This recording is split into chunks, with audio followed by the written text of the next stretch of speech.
And welcome back in, and thanks for staying with Midday.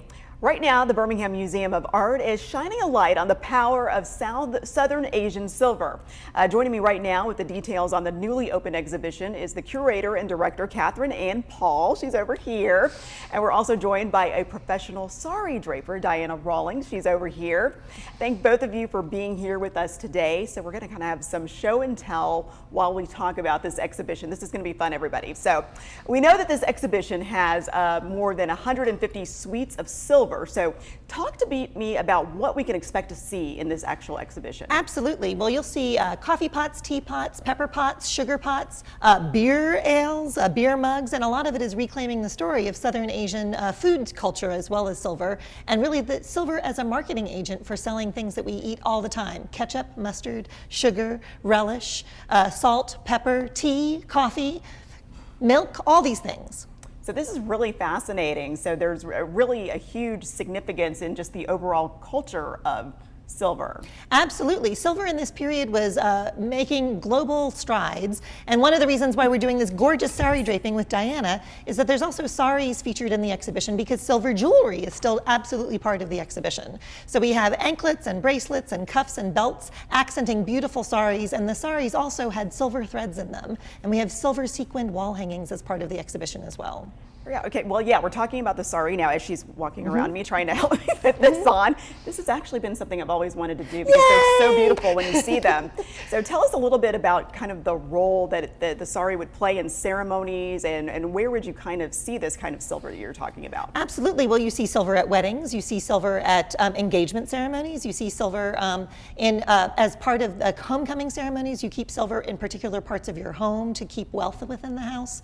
And you see silver in all the major religions of the world, and certainly within Southern Asia. And that's Hinduism, Buddhism, Islam, Christianity, Judaism, Zoroastrianism, Jainism. All of the religions embrace silver, and much of that silver is on view in the exhibition and featured for the kinds of ceremonies that you would wear a sari for. Well, I know that Diana has, you have a business, Draped to the Nines, where you do this for all the time for all these different kinds of Southeast Asian or Indian events. And and you guys are working together. Kind of tell me how you guys came together to incorporate all of this into that exhibition. Well, clothing is important in every which way. No matter where you are in the world, what you wear matters. And Diana, I'm going to speak for her so she can concentrate on draping.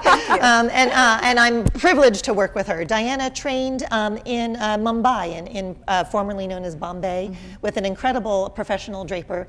There are hundreds, if not thousands, of ways to drape a sari. And Diana both knows traditional ways of draping, but also contemporary ways of draping. So in the exhibition, we feature 5 unique drapes that Diana has created for 5 different saris in 5 different sections of the exhibition.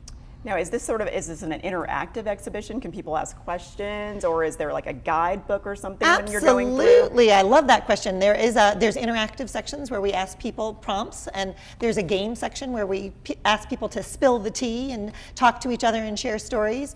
There's an interactive guide about different elements of the silver, and there's a beautiful catalog that people can also read and take home for themselves. Can you open that up and so we can kind of see Certainly. a little bit of what the pictures and things are So, in there? like I said, we really range from religious silver to beer mugs. India Pale Ale originates in India. Gin and tonic originates in India. We have just a phenomenal array of coffee and tea sets, sweetened evaporated milk and sweetened condensed milk and pasteurized milk all comes in this period. The way that we think about sugar, people forget that sugar originated in India. Rome called India the land of sugar. Even though salt and pepper are freely given today, these are things that also originated in India.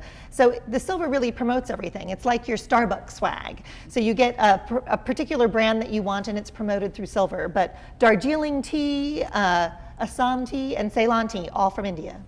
Well, we appreciate you both coming in here, and maybe during the commercial break, Diana will have me fully dressed, and we'll take a picture and we can maybe post it on social media or maybe show it at the end. Oh wait, I think we're close to being done. There we are.